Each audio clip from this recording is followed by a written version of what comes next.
Noob Saibot is a very interesting character in terms of tier list. Many players will likely tell you he's very strong, yet in spite of this, we barely see him at all in tournaments. And honestly, I rarely see any Noob Saibots online either. So how can a character that seems so good be used so little? Today, I sought to answer that very question. So without any further ado, let's have an in-depth look at Noob Saibot and see if we can find out why he's so underused despite so many people claiming he's good. Now, Noob Saibot definitely has damage.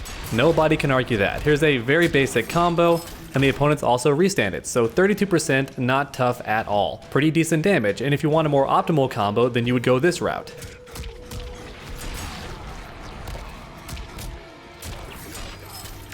And as you can see, almost 40% damage, very scary stuff.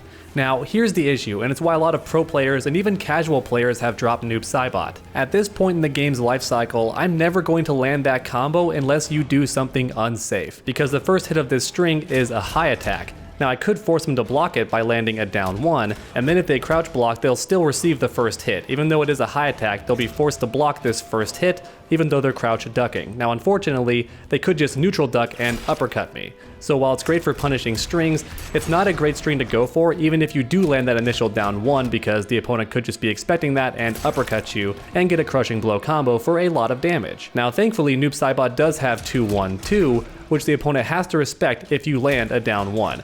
They can't block this while crouching, and they also can't neutral duck this either. If they do, they will get hit, and the damage you get off of this isn't too bad. It's not as good as the other string, but it's still okay.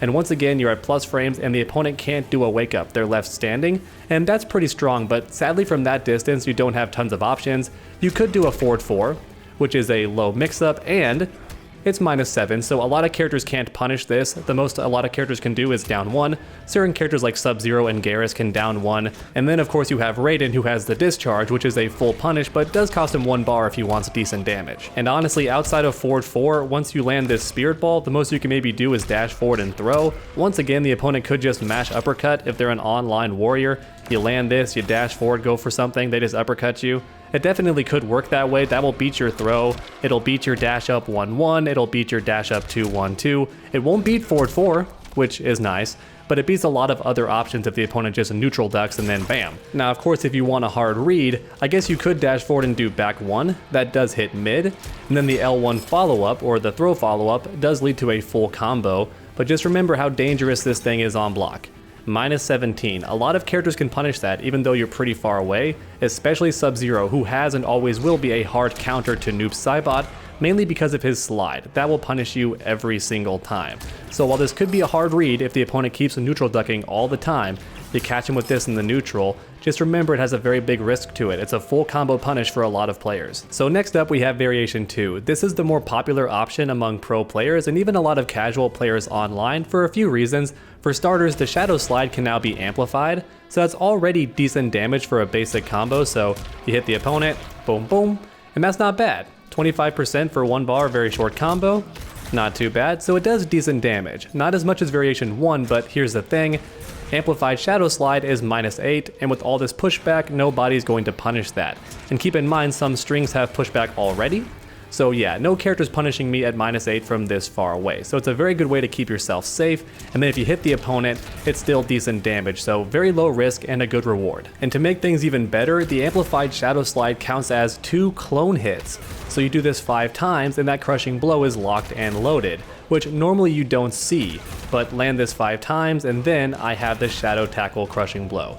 Not sure if I lost count there, but that move 5 times equals 10 clones, which means boom, you have the Shadow Tackle crushing blow, which does some decent damage. And just in case you don't play Noob Saibot, that's pretty much never going to happen in Variation 1. You're not going to get 10 different clone attacks in one match, but thanks to the Amplified Shadow Slide in Variation 2, it's actually a possibility. You can actually do that crushing blow realistically now. And then we have the Air Teleslam. I think this move might be why a lot of casual players like this build, because it's very sneaky, very similar to Scorpion. It's a great online move. You go for the jump in, the average player wants to anti-air, and you go, nope, I'm gonna teleport and get my damage. and you can also spin the bar to get even more damage. Now, I don't recommend doing it, it's only 5% more damage, so by default you get 110. If you spin the bar, you get like 160. Definitely not worth spinning the bar, but I see a lot of players do it, especially casual players online. But once again, the main draw is the mix-up, right? You can fake a jump in, go for the teleport, catch lots of players off guard. You can even jump backwards to fake a retreat and then teleport there. If the opponent wants to chase you down and dash or go for an attack to chase you down, you catch him with the teleport, very decent. And also it's just great for avoiding zoning too. It's a lot better because by default, Noob Saibot's actually vulnerable the entire time he goes up off the screen. So in other words, projectiles can still hit you as you're flying upward, but if you jump, you can avoid him a bit faster and then teleport from the air. And that can just be a bit better for avoiding projectiles, or at the very least, it's a lot easier to time.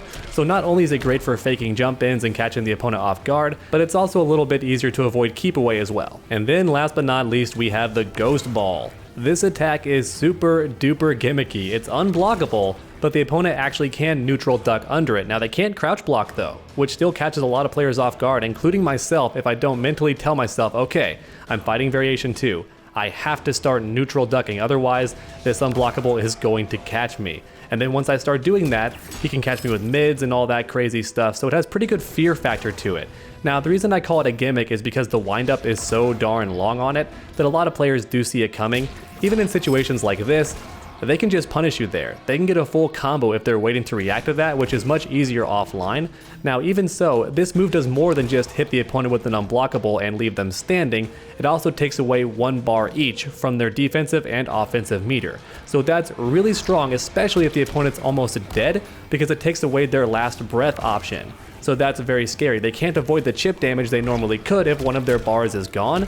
And then if 1 bar is already gone and then you land this, they have no defensive bar, which means no wake ups and also no way to avoid chip damage. So even at a high level, if you land this thing, especially if the opponent's almost dead, it can be very, very strong. And last but not least, we have variation 3.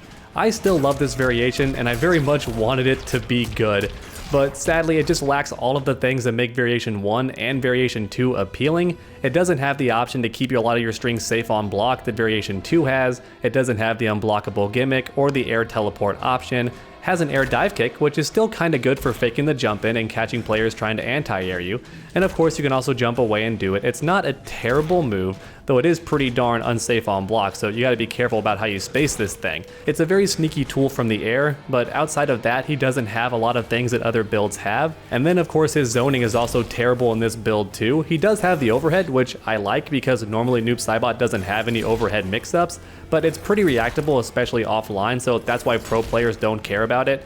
I feel like online it might have some application and catch some players, though I do wish the close version actually hit opponents who were close, but sadly it does not. Even so, it's an okay overhead hitting projectile, but it's not going to counter zone anybody, and it's also not very good for keep away. It just has that mix-up element, which is still pretty fun, but if you really want to do counter zoning, you use variation 2, and if you want really good keep away, you use variation 1. So at the end of the day, all this variation really has is easier combos, and in some situations they can do more damage than variation 1, but just not most of the time, especially not his go-to punish combo, because this string, which is 7 frames on startup, whereas this is 8.